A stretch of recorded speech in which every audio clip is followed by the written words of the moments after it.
Hello students, hope all of you are fine. Today in chemistry we are going to start a new chapter, that is sorting material into group. Now we see large number of objects around us. There are human beings, animals, birds, insects, etc. around us. We also have different types of plants and trees.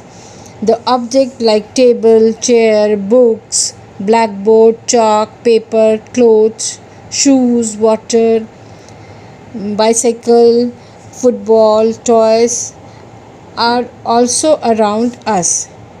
We can go on adding more and more objects to this list of objects which we can see around us. In fact, there is a large variety of objects around us.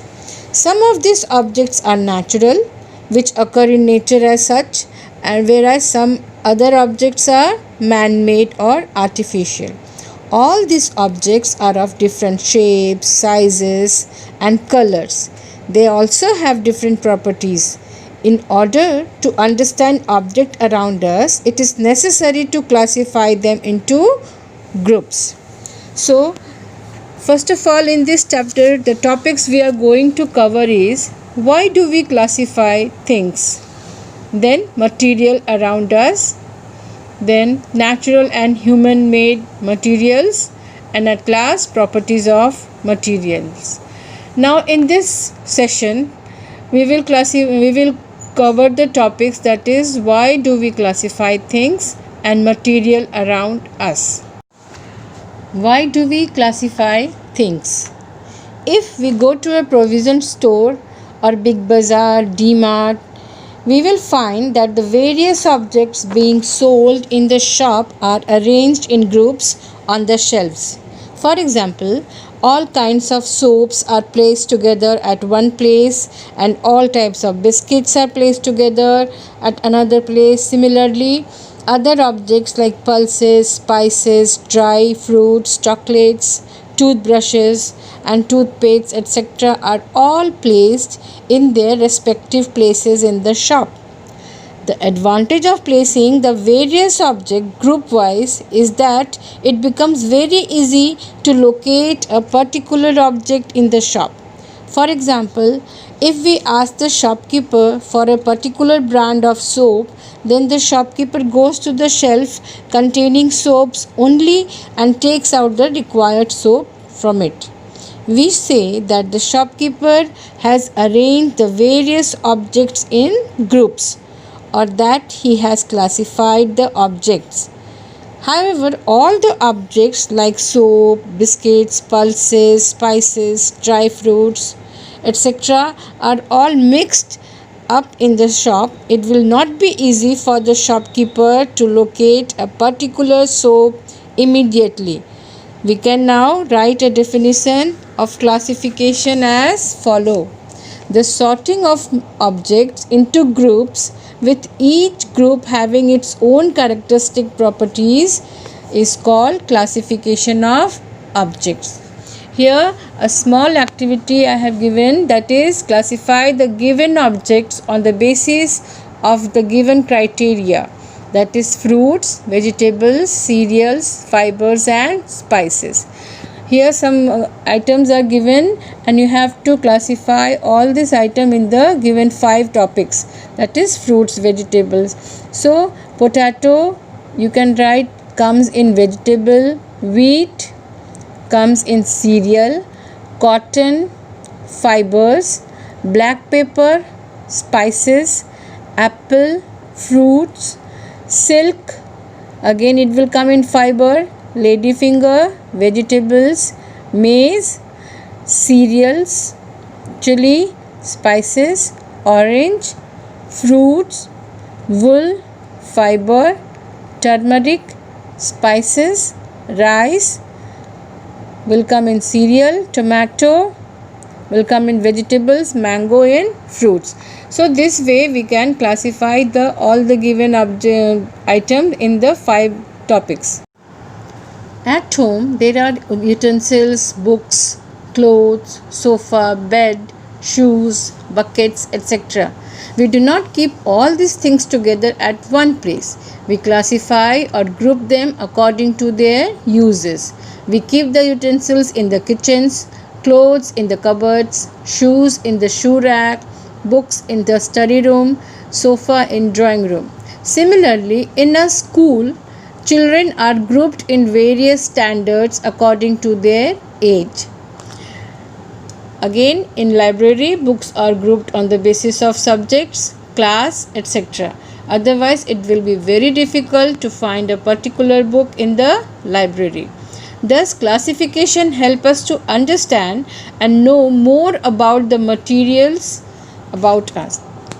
Now, classification is the process of sorting out and grouping things according to some basis and criteria. Now, what are the advantages of classification? Why it is important? So, it helps in systematic study of objects. It helps in identifying and easily locating the things.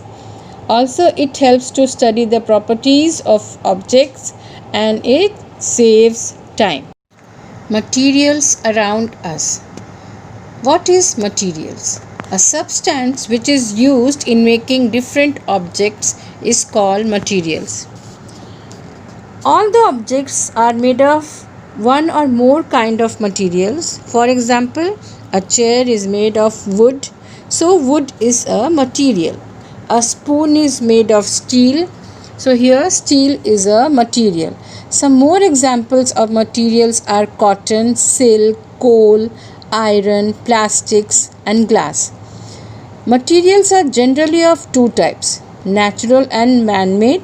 The materials which are obtained from nature are known as natural materials, whereas the materials which do not occur in nature but are made by humans in factories by combining two or more materials are called human-made or man-made. For example, wood is obtained from nature, so wood is a natural material, and plastic is made in factories, so it is a man-made material. Now, objects around us are having different shapes, different colors, different uses, and made up of different materials. We sort or separate the material on the basis of their textures, that is luster and non-luster. What is luster? It is the shine of any material. Then toughness, that is hard and soft. Then solubility in water, that is if it is soluble in water or not. And then light, that is transparent, opaque and translucent. One by one we will discuss later on. Here are some activities. All of you have to write it in your notebook. So first activity is to find the different materials from which the given object can be made. Here objects are chair, clothes, coin, utensils, shoes, pen. And second column is there materials they are made of. So chair, if you see, the chair is made up of which material? Wood, iron, plastic, concrete. Now clothes, now you have to find out and write which material they are made up of, as on coins, utensils, shoes, pen. Draw this activity and write it in your notebook. The second activity is to find different types of objects that can be made from the same material. Material names are wood, glass, iron, copper, leather, paper. And objects made of these materials, examples are like wood, table, chair, door, window can be made by wood. So like that you have to write the objects made by the glass, iron, copper, leather, paper. The third activity is to find the combination of materials needed to make an object. So here object is tea, vegetable curry, chair, terracotta, concrete. Now combination of materials they are made of.